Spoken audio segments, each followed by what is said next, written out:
Tanda merek terdeku beberapa minggu ke depan sepertinya berjalan lambat. Aku berjalan di sekitar rumah berpikir tentang bagaimana aku tak akan pernah melihat kamarku lagi. Bagaimana aku tak akan pernah sarapan di dapur ini lagi. Bagaimana aku tak akan pernah menonton TV di ruang tamu lagi. Hal-hal yang mengerikan seperti itu. 23 RATU, BUKU, BLOGSPOT. COM aku punya perasaan sakit ketika para tukang pemindah barang-barang datang suatu sore dan mengantarkan tumpukan karton yang tinggi. Waktunya berkemas. Ini benar-benar terjadi. Meskipun itu di tengah sore hari, aku naik ke kamarku dan menjatuhkan diri di tempat tidur. Aku tak tidur atau apapun. Aku hanya menatap langit-langit selama lebih dari 1 jam. Dan semua hal liar, pikiran yang tak berhubungan melintas di benakku. Seperti sebuah mimpi. Hanya aku sudah bangun. Aku bukan satu-satunya yang gugup akan pindah. Ibu dan ayah saling membentak satu sama lain tanpa sebab. Suatu pagi mereka bertengkar hebat mengenai apakah daging itu terlalu kering atau tidak. Dalam satu hal, itu lucu melihat mereka begitu kekanak-kanakan. Josh bertingkah sangat murung sepanjang waktu.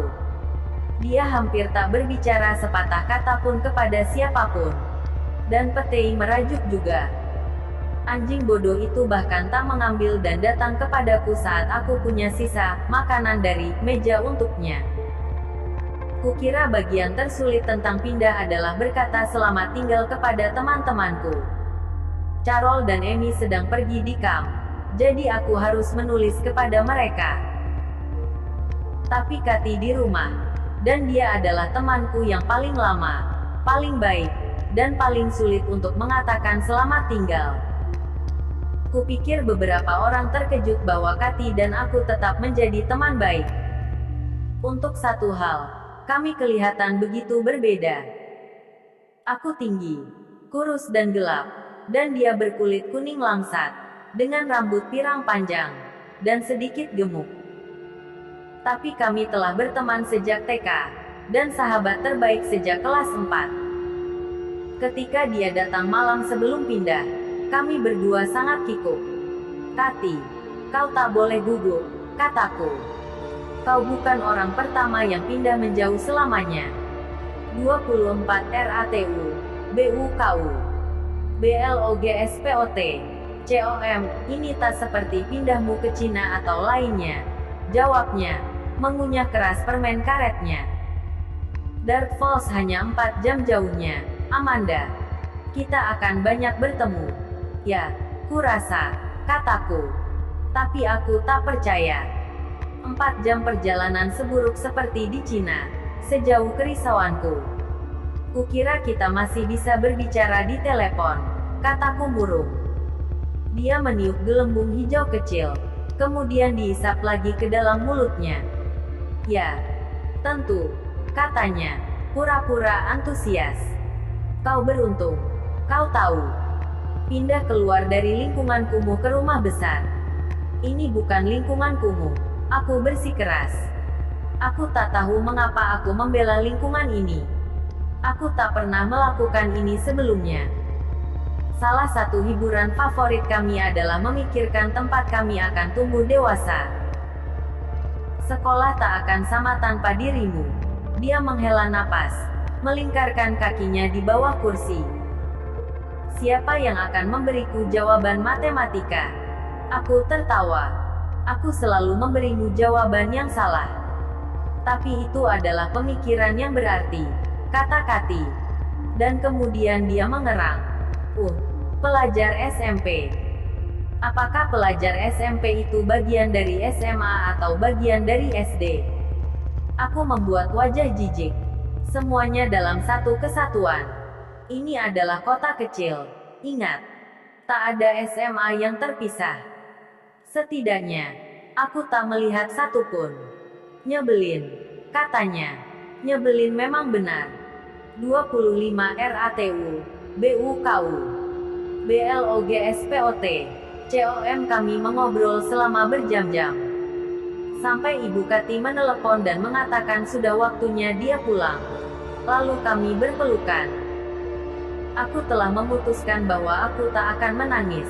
Tapi aku bisa merasakan air mata besar yang panas terbentuk di sudut mataku.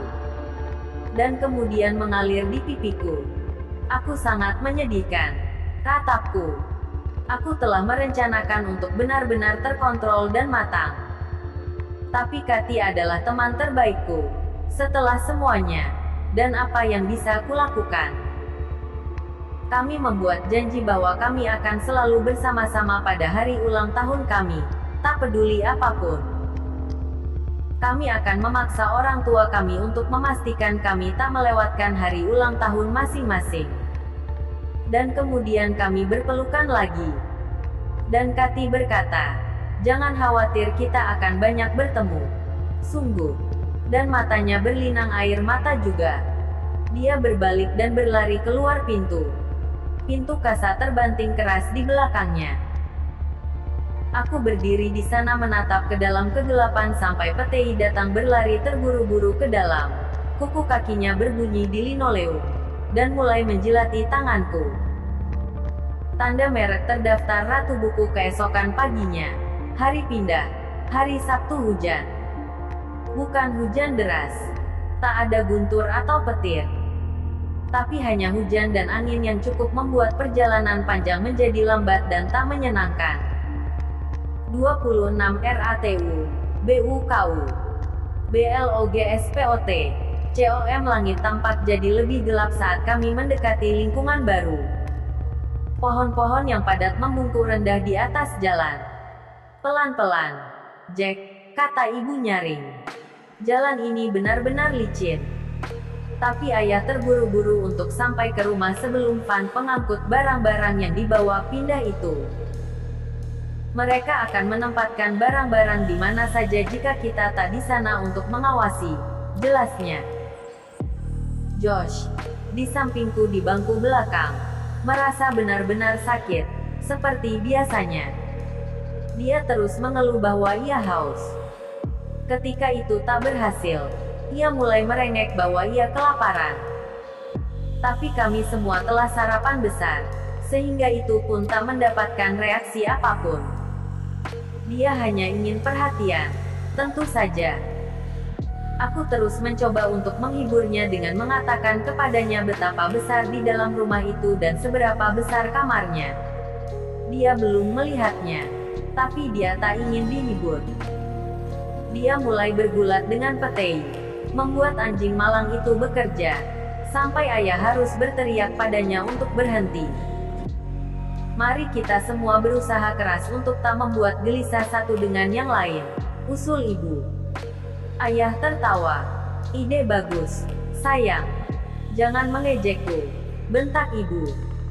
Mereka mulai berdebat tentang siapa yang lebih lelah dari semua pengepakan.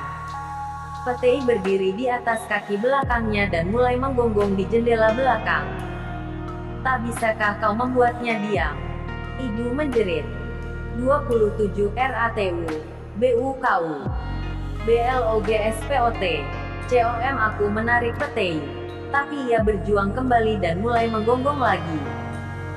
Dia pernah tak melakukan ini sebelumnya, kataku. Buat ia tenang, desak ibu.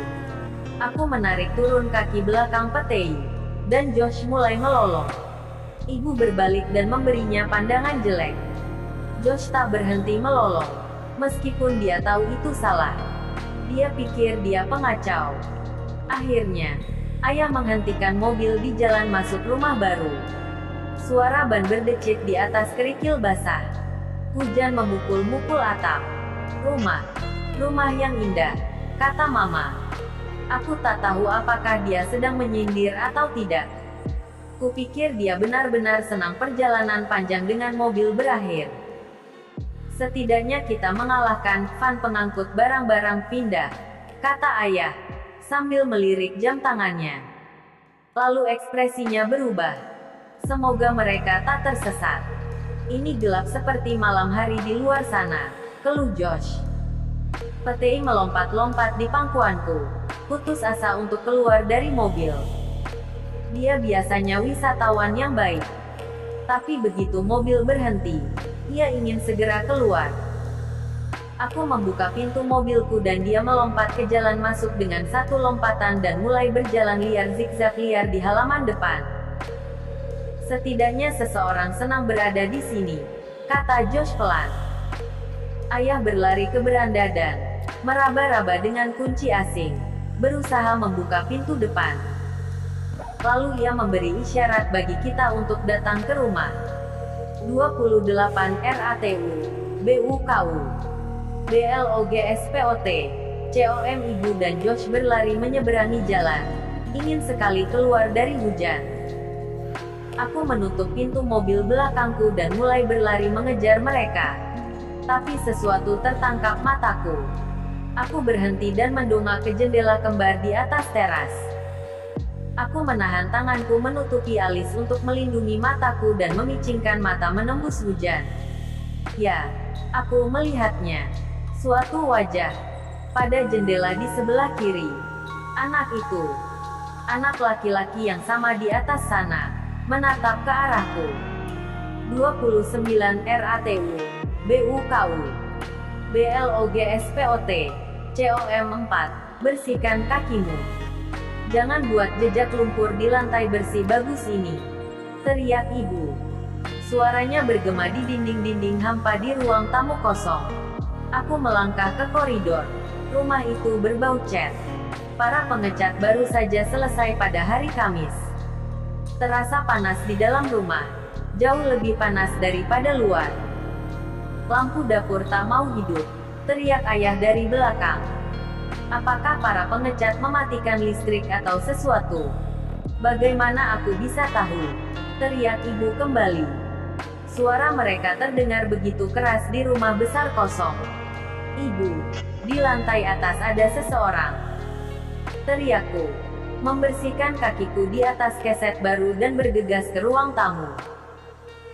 Dia berada di jendela, menatap hujan, mungkin mencari para pemindah barang. Dia berputar saat aku masuk. Apa? Ada anak di lantai atas. Aku melihatnya di jendela, kataku, berusaha mengatur napas. Josh memasuki ruangan dari lorong belakang. Dia mungkin tadi bersama ayah. Dia tertawa. Apakah ada seseorang yang sudah tinggal di sini? Tak ada seorang pun di lantai atas, kata ibu, memutar matanya. Apakah kalian berdua hari ini akan memberiku istirahat? Atau apa? Apa yang kulakukan? Rengek Josh. 30 RATU, BUKU, BLOGSPOT, COM. Dengar, Amanda, kita semua di ujung hari sedikit, ibu mulai. Tapi aku memotongnya. Aku melihat wajahnya, ibu, di jendela. Aku tak gila, kau tahu. Kata siapa? Sela Josh. Amanda. Ibu menggigit bibir bawahnya, seperti selalu ia lakukan saat ia benar-benar jengkel. Kau melihat pantulan dari sesuatu. Dari pohon mungkin. Dia berbalik kembali ke jendela. Hujan turun berlapis-lapis sekarang. Angin bergerak ribut di jendela besar bergambar. Aku berlari ke tangga, menangkupkan tangan ke mulutku, dan berteriak sampai ke lantai 2. Siapa di sana? Tak ada jawaban. Siapa di sana? Panggilku. Sedikit lebih keras. Ibu menutupi telinganya dengan tangannya. Amanda, tolong. Josh menghilang melalui ruang makan. Dia akhirnya menjelajahi rumah. Ada seseorang di atas sana. Aku bersikeras dan menuruti hatiku. Aku mulai menaiki tangga kayu. Sepatuku berbunyi keras di tangga kosong. Amanda, aku mendengar panggilan ibu setelah itu. Tapi aku terlalu marah untuk berhenti. Mengapa dia tak percaya padaku? Mengapa ia harus mengatakan itu adalah pantulan dari pohon yang kulihat di sana? Aku penasaran. Aku harus tahu siapa yang ada di lantai atas. Aku harus membuktikan ibu salah. Aku harus menunjukkan padanya aku 31 RATU, BUKU, BLOGSPOT. COM tak melihat satu pantulan yang bodoh. Kukira aku pun bisa sangat keras kepala. Juga. Mungkin ciri khas keluarga. Tangga berdecit dan berderit di bawah saat aku naik. Aku tak merasa takut betul sampai aku mencapai lantai 2. Lalu aku tiba-tiba punya perasaan berat di perutku. Aku berhenti. Terengah-engah. Bersandar di pegangan tangga. Siapa yang bisa begitu? Perampok. Satu anak tetangga yang membosankan melanggar ke sebuah rumah kosong untuk satu kesenangan. Mungkin aku seharusnya tak di sini sendirian. Aku menyadarinya. Mungkin anak laki-laki di jendela itu berbahaya. Ada orang di sini. Panggilku. Suaraku tiba-tiba gemetar dan lemah. Masih bersandar pegangan tangga. Aku mendengarkan. Dan aku bisa mendengar langkah kaki berlari di lorong. Tidak, bukan langkah kaki. Hujan. Itulah apa itu. Derai hujan di atap papan sirap. Untuk beberapa alasan, suara itu membuatku merasa sedikit lebih tenang. Aku melepaskan pegangan tangga dan melangkah ke lorong panjang dan sempit. Saat itu gelap di sini, kecuali cahaya abu-abu persegi panjang dari sebuah jendela kecil di ujung lain. Aku berjalan beberapa langkah. Papan lantai kayu tua berderit ribut di bawahku. Ada orang di sini. Sekali lagi tak ada jawaban. 32 RATU, BUKU, BLOGSPOT, COM. Aku melangkah ke pintu pertama di sebelah kiriku. Pintu itu tertutup. Bau cat baru mencekik. Ada tombol lampu di dinding dekat pintu. Mungkin itu untuk lampu di koridor, pikirku. Aku menghidupkannya. Tapi tak ada yang terjadi. Ada orang di sini. Tanganku gemetar saat aku meraih gagang pintu. Rasanya hangat di tanganku. Dan lembab. Aku berbalik dan mengambil napas dalam-dalam. Mendorong pintu. Aku mengintip ke dalam ruangan. Cahaya abu-abu disaring melalui jendela. Satu kilatan petir membuatku melompat mundur. Guntur yang diikuti suara gemuruh jauh memudar. Perlahan-lahan, hati-hati, aku melangkah ke dalam ruangan. Lalu, satu lagi. Tak ada tanda-tanda siapapun. Ini adalah kamar tidur tamu. Atau bisa juga kamar Josh jika dia memutuskan dia menyukainya. Kilatan petir lainnya. Langit tampak gelap. Gelap gulita di luar sana meskipun setelah makan siang. Aku mundur ke lorong. Ruang menurun berikutnya akan jadi milikku. Ruang itu juga memiliki jendela yang menonjol keluar untuk melihat ke bawah halaman depan. Apakah anak yang kulihat itu menatap dari kamarku? Aku mengendap-endap menyusuri koridor, membiarkan tanganku bergerak sepanjang dinding untuk beberapa alasan. Dan berhenti di luar pintu kamarku, yang juga tertutup. Dengan mengambil napas dalam-dalam, aku mengetuk pintu. 33 RATU, BUKU, BLOGSPOT, COM. Siapa di sana? Teriakku. Aku mendengarkan. Hening. Kemudian satu sambaran halilintar, lebih dekat dari yang terakhir. Aku membeku seolah-olah aku lumpuh. Menahan napas. Sangat panas di sini. Panas dan lembab. Dan bau cat membuatku pusing. Aku meraih kenop pintu. Siapa di sana? Aku mulai memutar tombolnya. Ketika anak itu bergerak pelan-pelan dari belakang dan meraih bahuku. 34 RATU, BUKU, BLOGSPOT, COM 5. Aku tak bisa bernapas. Aku tak bisa menjerit. Jantungku serasa berhenti. Dadaku terasa seperti akan meledak. Dengan nekat, upaya ketakutan, aku berbalik memutar. Josh, ceritku. Kau membuatku ketakutan sampai mati, kupikir. Dia melepaskanku dan mundur selangkah. Kena, katanya. Dan lalu mulai tertawa. Tawa bernada tinggi bergema di lorong panjang yang kosong. Jantungku berdebar keras sekarang. Keningku berdenyut-denyut. Kau tak lucu, kataku dengan marah. Aku mendorongnya ke dinding. Kau benar-benar membuatku takut.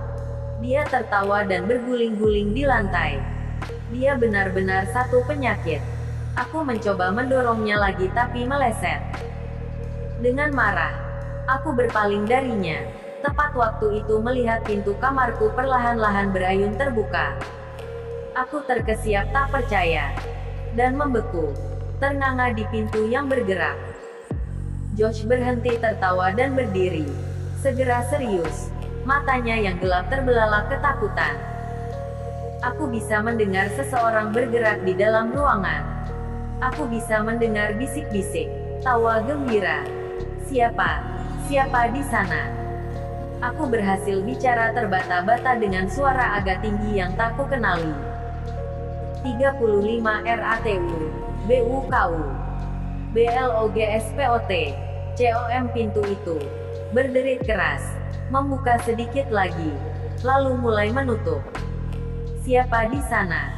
Desaku, sedikit lebih tegas. Sekali lagi, aku bisa mendengar bisikan. Seseorang bergerak. Josh mundur ke dinding dan berjalan pergi ke tangga. Dia memiliki ekspresi wajah yang belum pernah kulihat sebelumnya, ketakutan. Pintu itu berderit seperti pintu di film rumah hantu, tertutup sedikit lagi. Josh hampir sampai ke tangga. Dia menatapku.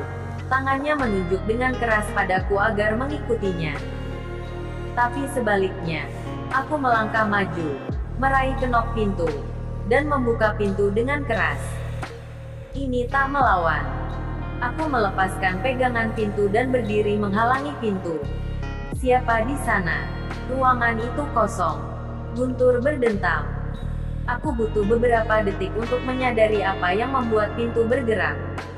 Jendela pada dinding seberang telah dibiarkan terbuka beberapa inci. Hembusan angin melalui jendela yang terbuka pasti telah membuka dan menutup pintu. Kuduga itu juga menjelaskan suara-suara lain yang kudengar di dalam ruangan. Suara yang kupikir bisik-bisik. Siapa yang membiarkan jendela terbuka? Mungkin para pengecat. Aku menarik napas dalam-dalam dan membiarkannya keluar perlahan-lahan. Menunggu debaran jantungku untuk menurun normal. Oke sobat. Sampai di sini dulu part 3. Cerita. Selamat datang di Rumah Mati. Like cerita ini kalau kalian suka. Dan di-share. Jangan lupa subscribe channel ini, agar mendapatkan notifikasi update untuk part selanjutnya. Selamat berimajinasi.